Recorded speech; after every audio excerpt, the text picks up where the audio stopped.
Buongiorno, benvenuti alla TG Sicilia, le principali notizie.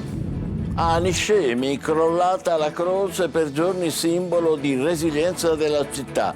Il nuovo smottamento ha bloccato il recupero delle suppellettili nelle abitazioni più vicine al fronte frana. Sospesi i pagamenti delle bollette. Esenzione estesa ai comuni costieri devastati dal ciclone. A Catania chilometri di auto in coda da ogni Cibali in direzione Mister Bianco, clacson spiegati, gente esasperata. La causa? Lavori di arredo al verde all'altezza della fontana dell'ex Tondo Gioeni. I vigili, scusateci, ma ha complicato la situazione un flusso di mezzi imprevedibile. Palermo è la città più inquinata d'Italia, più di Milano, più di Napoli. La maglia nera assegnata da Legambiente che ha curato il rapporto mal-aria. Anche Ragusa è messa male. A Canicattì, ripresa a singhiozzo la distribuzione dell'acqua.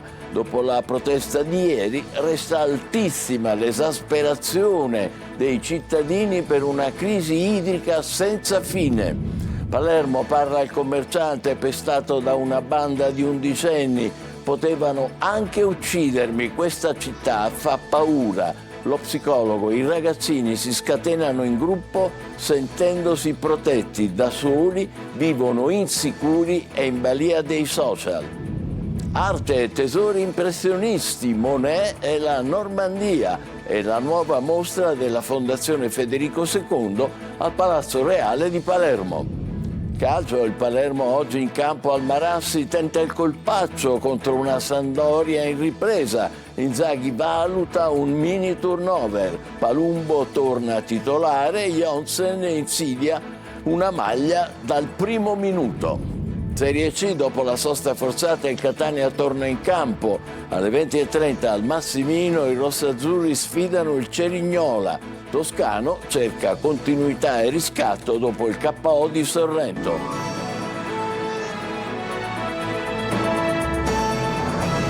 Bentrovati, per le ultime notizie da Niscemi ci colleghiamo in diretta con Gerry Italia. A te Gerry. Sì Michele, siamo in diretta qui dalla piazza di Niscemi dove oggi forse è il giorno più triste dalla frana del 26 gennaio. Ieri intorno alle 18:45 è crollato l'ultimo simbolo che reggeva ancora qui sul fronte frana, che è la croce, il monumento alla croce che ricordava la frana del 97 che era lì al posto della chiesa che era crollata nel 1997. Ieri alle 19:45 purtroppo è venuto giù. C'è stato grande dolore e grande amarezza da parte dei cittadini niscemesi, ma il segnale è chiaro: la frana va avanti, la frana prosegue. Proprio stamattina infatti è arrivato il capo della protezione civile regionale Fabio Ciciliano, che in questo momento, proprio in questo momento, dopo un sopralluogo sul fronte frana, è in comune dove sta incontrando i vertici della protezione civile regionale e il sindaco. La frana va avanti e crea naturalmente ansia. Ci sono stati anche altri crolli ieri in serata. Ieri era una giornata particolare perché erano iniziati finalmente i recuperi nel fronte frana tra i 30 e i 50 metri per quelle persone che erano fuori casa ormai da 15 giorni. Come vedete alle mie spalle c'è il campo base della USAR, la squadra dei vigili del fuoco che sta curando proprio i recuperi con macchinari particolarissimi. Anche oggi hanno dovuto fare nuovi rilievi con i georadar per capire se si potrà andare avanti con i recuperi. Ma sentiamo cosa ci ha spiegato il comandante dei Vigili del Fuoco Giorgio Di Martino proprio ieri all'inizio dei primi recuperi. Con i droni, e questa è l'attrezzatura del personale che opera con i droni, si sta monitorando l'aria e si sta verificando il fronte di frana. Tante persone che oggi rientrano per la prima volta nelle loro case e abbiamo visto scene veramente commoventi. Assolutamente sì, cerchiamo in tutti i modi di dargli una mano, di accompagnarli e di essere assolutamente empatici nei loro confronti, perché si riesce a comprendere la difficoltà di rientrare a casa dopo il 25 gennaio per la prima volta e solo per poco tempo, e per portare via gli oggetti personali che manifestano più affetto. Nella zona rossa si respirava davvero un'atmosfera surreale, c'era un silenzio veramente surreale e c'erano i volti delle persone che entravano nelle loro case per la prima volta dopo 15 giorni per cercare di prendere quanto più possibile. Noi abbiamo chiesto alle persone cosa avete preso, cosa avete scelto di prendere e le risposte, come ascolterete tra poco, sono veramente spiazzanti. Ascoltiamole.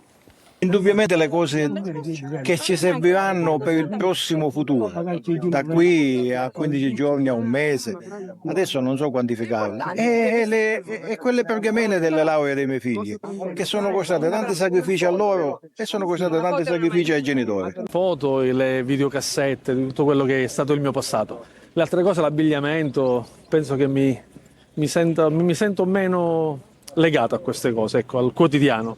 Quelli sono i ricordi. Il più importante è la foto di mia mamma che è morta a dicembre scorso. Non ho niente, ma una maglietta magari da tenermi, da stringermi. E la vorrei con me, ma meno male che non ha visto tutto, perché una seconda volta non l'avrebbe sopportato.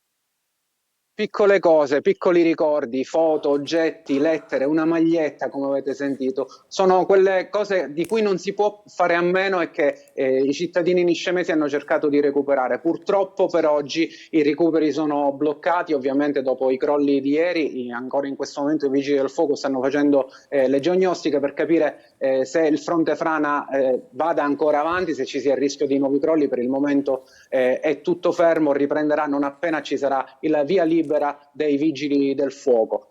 Una piccola notizia prima di chiudere velocemente: sono partiti i primi procedimenti giudiziari da parte della Procura di Gela per quelle persone che in questi 15 giorni hanno violato la zona rossa, mentre invece l'ARERA ha confermato la sospensione delle bollette di luce, acqua e gas per tutti i cittadini scemi, ma naturalmente anche per tutti i cittadini che sono stati coinvolti nel ciclone Harry. Per il momento da Niscemi è tutto, ti restituisco la linea. Grazie, come diceva Geritalia, l'autorità per l'energia e l'ambiente ha sospeso per 6 mesi il pagamento delle bollette di luce, gas, acqua e rifiuti per i cittadini in Calabria, Sardegna e Sicilia a causa dell'eccezionale maltempo dei giorni scorsi. Tra gli esentati naturalmente il comune di Niscemi, ma anche il litorale ionico colpito dal ciclone Harry. Avviato intanto il programma di risanamento del lungomare di Santa Teresa di Riva. Catania, inferno sulla circonvallazione, il restringimento per un cantiere scatena il caos al Tondo Gioieni, migliaia di automobilisti bloccati ed esasperati. La polizia municipale si scusa e dice certe dinamiche del traffico sono imprevedibili. Tonino De Mana.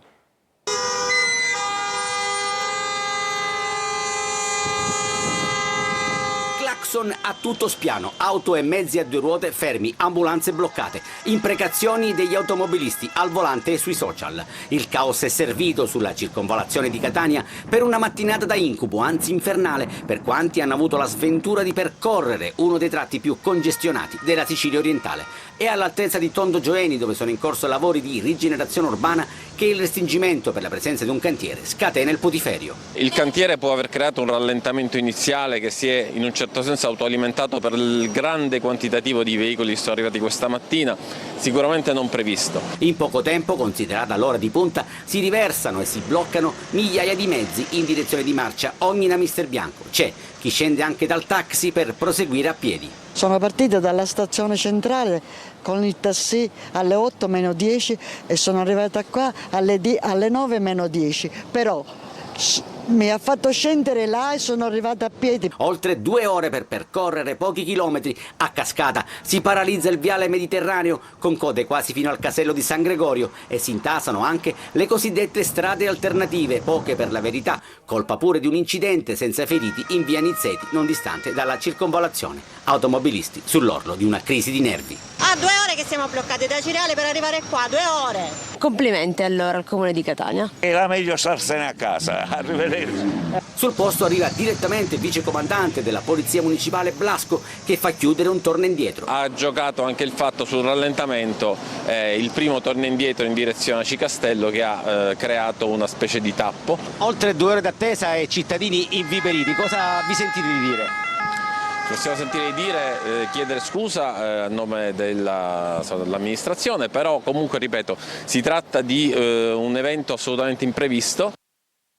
Palermo è la città con l'aria più inquinata d'Italia, più di Milano, più di Napoli. Il livello di polveri sottili denunciato nel rapporto Malaria di Legambiente. E anche Ragusa è messa male. Orazio Longo. Palermo maglia nera con 89 sforamenti dei limiti giornalieri di PM10, il particolato atmosferico capace di penetrare nel tratto superiore dell'apparato respiratorio.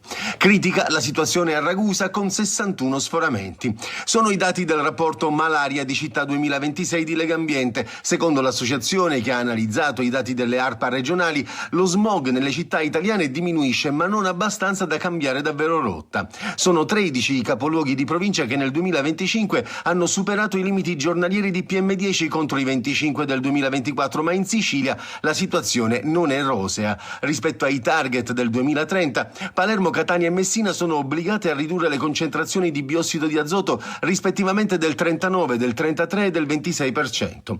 In ambito urbano, le principali fonti di NO2, gas inquinante altamente tossico e irritante per le vie respiratorie, derivano dai processi di combustione, in particolare dal traffico veicolare, automobili e soprattutto veicoli diesel, che rappresentano la quota maggiore delle emissioni, seguiti dagli impianti di riscaldamento civili e industriali e dalle attività portuali.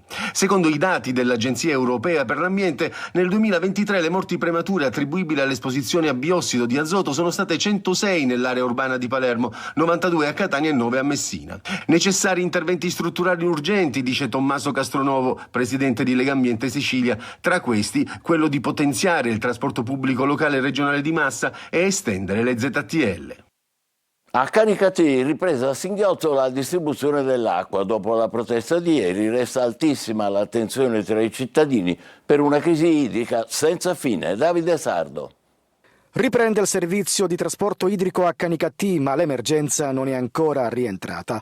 Da questa mattina le autobotti sono tornate operative dopo l'accordo raggiunto tra AICA, gli operatori accreditati ed il sindaco Vincenzo Corbo al termine del confronto istituzionale. Una ripartenza annunciata come necessaria per ristabilire ordine e continuità nella distribuzione dell'acqua dopo giorni di gravi disagi che hanno esasperato la popolazione.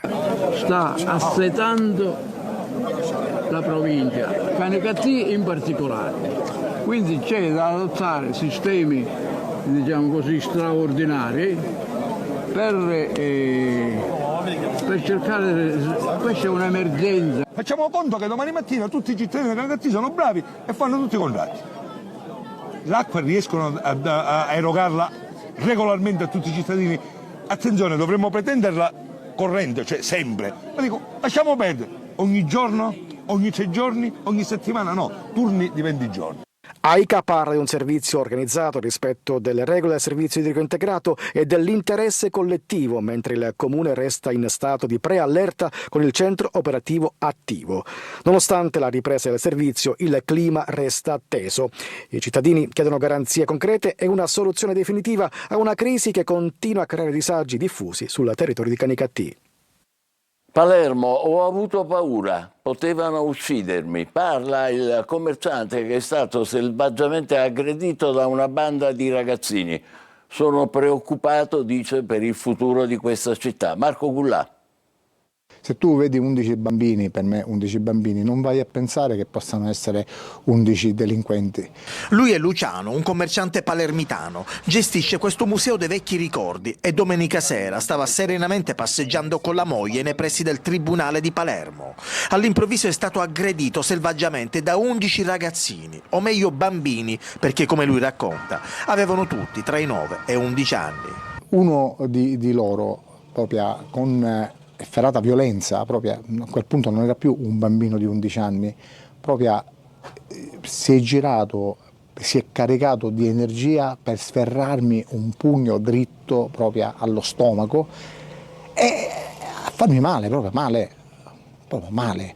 C'è proprio un'azione premeditata, un'azione che ritengo veramente fatta per volermi far male e soprattutto per volermi separare da mia moglie, perché l'intento, e ne sono convintissimo, era quello di essere rincorsi, in modo tale poi da lasciare io mia moglie sola e loro poi avrebbero potuto fare con lo scippo, insomma non funziona questa cosa. Ancora violenza a Palermo e a compierla sono sempre più i giovanissimi. Luciano si ritiene addirittura fortunato. Pensi pure che a 11 anni poteva anche poter avere un coltello e che quindi anziché sferrarmi semplicemente il pugno mi dava una coltellata e mi lasciava a terra, e lì c'era poi la tragedia. Perché i giovanissimi in branco sono sempre più protagonisti di pestaggi e atti vandalici come quello che abbiamo appena visto? Giusy Lazzara. Sempre più piccoli e sempre più violenti. Da Palermo a Catania, gli ultimi fatti di cronaca raccontano di raid punitivi e atti vandalici su negozi e arredi urbani. Spesso agiscono in gruppo e diventano pericolosi. Il gruppo diventa modello di identificazione sulle scelte comportamentali. Quindi se siamo tutti insieme possiamo fare tutto quello che riteniamo e possiamo imitare quello che già abbiamo visto fanno altri gruppi più adulti, quello che già abbiamo visto fare attraverso i social. Se siamo da soli siamo insicuri, incapaci, senza alcun modello e naturalmente siamo anche vulnerabili. Mancano i modelli di riferimento, la carenza di stimoli. Faccio riferimento alla carenza della presenza di modelli educativi che dovrebbero scaturire da un lato dagli istituti scolastici e dall'altro dalla famiglia. L'assenza di questi modelli porta questi ragazzini a introiettare come modelli adeguati i modelli devianti. In aumento anche casi di cyberbullismo tra i giovanissimi che si sfidano sui social. Catania torna di nuovo città violenta, c'è stata una sparatoria, un 27enne è stato colpito alla gamba sinistra, trasportato in ospedale, era agli arresti domiciliari ma aveva il permesso di lavorare in un salone di parrucchieri. Alla polizia ha detto di aver udito delle grida per una lite in strada, uscito dal negozio dice di essere stato colpito per caso. Sul ferimento indaga la squadra mobile Etnee. Sempre a Catania è stato pestato un maresciallo dei Carabinieri, esponente del SIM, che è il sindacato dell'arma. Richiamava una persona che si muoveva con fare sospetto nel garage di un condominio, è stato aggredito con pugni al volto nonostante si fosse qualificato. I Carabinieri di Taormina hanno arrestato per tentato femminicidio un uomo originario del Marocco. Da anni vessava la moglie e al culmine di una lite l'ha spinta facendola cadere dal balcone della loro abitazione causandole gravi lesioni. A Messina la polizia ha arrestato 8 persone per spaccio di droga, disarticolata una rete di distribuzione degli stupefacenti con fornitori in Calabria e in Sicilia orientale, coinvolti elementi di rilievo della criminalità organizzata messinese, alcuni appartenenti alla storica cosca mafiosa del rione Cep. Sull'autostrada Ragusa-Catania sit-in degli operai del cantiere Lotto 3. La protesta per il mancato pagamento degli stipendi e l'incertezza sul futuro occupazionale. Veronica Barbarino. È morta la dignità dei lavoratori. Con delle croci piantate nel terreno del cantiere Lotto 3 della Ragusa Catania, una settantina di operai, insieme alle organizzazioni sindacali di categoria, Fillea CGL, Filca Cisl e Feneal Will di Catania, rivendicano il mancato pagamento degli stipendi e l'incertezza sul futuro occupazionale. Da ormai 3 mesi non ricevono lo stipendio. Siamo dinanzi a una condizione sconfortante, le persone sono arrivate allo stremo delle forze, a queste famiglie manca il pane. La vertenza si inserisce in un momento delicato per la realizzazione dell'autostrada Ragusa-Catania, infrastruttura strategica per lo sviluppo economico del territorio. A rischio anche la realizzazione dell'intera opera, perché chiaramente venendo a mancare il Lotto 3 tutta l'intera Catania-Ragusa rischia di non vedere compimento. In queste ore ANAS ha comunicato ai sindacati che il subentro della nuova società è imminente e che nei prossimi giorni sono previsti sia l'assorbimento dei lavoratori sia lo sblocco del pagamento degli stipendi. Arte adesso, tesori impressionisti, Monet e la Normandia è la nuova mostra della Fondazione Federico II a Palazzo Reale di Palermo. Orazio Longo. Quasi 100 opere che esplorano il movimento pittorico impressionista. La mostra al Palazzo Reale di Palermo nel centenario della morte di Monet, un'esposizione che è anche un modo per celebrare la profonda relazione tra il mondo normanno e la Sicilia fin dalla sua conquista. Le caratteristiche di questa mostra è che rende conto del rapporto fenomenale in Normandia tra la fisica della pittura e la fisica della natura. La mostra Tesori impressionisti Monet e la Normandia sarà visitabile fino al 28 settembre ed è organizzata e promossa dalla Fondazione Federico II con il patrocinio dell'ambasciata francese e dell'Istituto francese. Un viaggio multisensoriale attraverso la realtà virtuale e la fotografia, ricorrendo anche alla nuova frontiera dell'intelligenza artificiale. Una mostra che guarda anche alla solidarietà con la proposta avanzata di destinare l'1% dei ricavi lordi alla ricostruzione di Niscemi. Si parla di qualcosa di più di 80.000 euro, che sarà un primo segnale che la Fondazione vorrà dare nei confronti della popolazione di Niscemi per una parte chiaramente minima di quella che è la ricostruzione, ma come diceva Don Pino Puglisi, il poco di tanti può fare grandi cose. Spazio anche a una sezione didattica e divulgativa rivolta ai più giovani, seguendo una narrazione semplice nell'educare e intrattenendo. Breve pausa, tra poco il calcio con l'attesa di Palermo e Catania delle partite di oggi. Vi aspetto.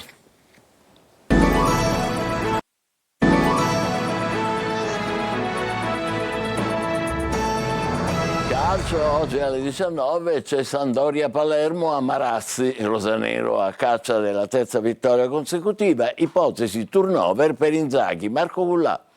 Siamo consci della nostra forza, delle difficoltà della partita, ma siamo anche convinti di andare a fare una grande gara. Ecco. Oggi a Marassi alle 19, nel turno infrasettimanale di Serie B, il Palermo non può fermarsi. Deve continuare a correre per inseguire Venezia, Monza e Frosinone. I blucerchiati però sembrano in ripresa, soprattutto dopo la vittoria di Modena. E poi c'è l'ex Brunori, voglioso di riscatto, dopo l'addio a gennaio dal Palermo. Chiaramente io penso che piano piano verrà fuori e anzi, secondo me potrà anche dire la sua in ambito playoff, perché è una squadra completamente rivoluzionata con giocatori molto forti, adesso ha un'identità, una bella partita e, insomma, bella come dicevo prima, in un bellissimo stadio e siamo pronti per fare una grande gara. Inzaghi sta valutando l'ipotesi di un mini turnover contro la Sampdoria, potrebbero quindi esserci alcune novità di formazione, anche se le scelte definitive verranno prese soltanto a ridosso del match. Una certezza riguarda Palumbo, che ha scontato la squalifica ed è pronto a riprendersi una maglia da titolare. Sul centro-sinistra Jonsen è in pole per il debutto dal primo minuto, mentre al centro dell'attacco ovviamente ci sarà poi Ampalo. Però la profondità della rosa, come dicevo prima, mi dà la possibilità